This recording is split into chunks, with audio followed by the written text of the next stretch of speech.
So Kevin Durant just signed a 1+1 contract with Golden State, 1 year guaranteed, 1 year player option, and I think there are some interesting things here in terms of whether KD would look to move on from these guys after probably winning 3 straight championships. But I also think the reason why part of this is so interesting as well is because, as we know, this team could become obscenely expensive, right?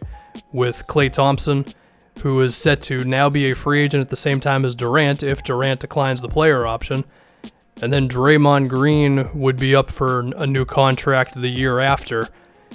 And this team, you may be able to afford 4 max contracts: Steph Curry, Klay, Draymond, and KD.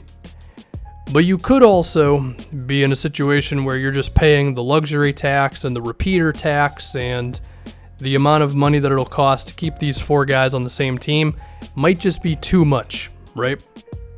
Now, I know the NBA recently introduced a credit system, or more credit to each team to help them out when paying the luxury tax. I don't really know how all that works, I'll admit. But all of this is a fear for them nonetheless. But let's talk about KD a little bit more, okay? Is there a chance that with him deciding to go with this contract rather than just a 4 or 5 year deal, whatever Golden State would be able to offer him, this could be a thing where he just wants to hit free agency a couple years from now and then potentially make more money or whatever? Or it could be, what if he actually wants to save face? Because the dude is pretty well disliked at this point.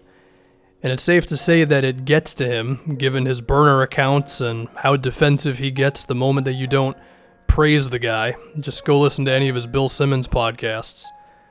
So, what if he bounced from the Warriors to get the rest of the NBA world to actually like him again? As I say this, I kind of think it's ridiculous, but given just all the crazy things we've seen with players dictating their paths over the past couple of seasons, I mean, would it really be ridiculous to think that he's in a New York Knicks jersey in a couple seasons? The Knicks have cap space. Sure, the franchise has had troubles for a long time, but that is one team that is out there.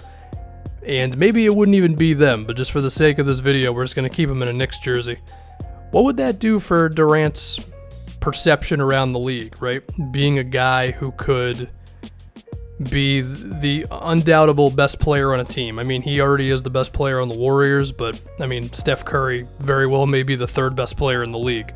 So if Kevin Durant has a team pretty much all to himself, I mean, you would imagine that he would want at least a 2nd star, then that could allow him to just be won over by NBA fans, which, again, it does seem like the guy cares about that a little bit. And if there's ever a time that he was going to make this kind of a move, it would be right after declining this upcoming player option, because the dude is approaching 30 years old, and while he does seem like a guy who's going to be able to age really well, if you want to maximize your time frame in terms of being at your absolute best, combined with having your own team and maybe taking on more playmaking and more ball handling responsibilities, then that would probably be the right time to do it. So it's an interesting thing. I mean, of course, I'm not in Kevin Durant's head, so I don't know where he's really going to go with it, and I may be looking too much into this, but when you combine all of that with, once again, the decision that the Warriors have to make here, where this could be a thing for the Warriors where they're saying, all right, we're going to have Klay and we're going to have Durant as free agents at the exact same time. So we could be in a position where Kevin Durant wants to stay. We sign him to a 4-year or whatever contract, and then they could look to move Klay Thompson, whether it be a sign and trade or trade him before the fact. I don't really know. But what you don't want to do is just lock yourself into all these guys and then just hope that the team isn't too expensive. Now, the Warriors do have some other precautions in terms of there's a chance that Klay would actually accept less money, and if there's anyone who may actually do that, I think it would be him, given that he just seems like he just likes playing basketball and likes just being on the Warriors. Of course, they're moving into a new arena, which is probably going to make them a whole lot of money.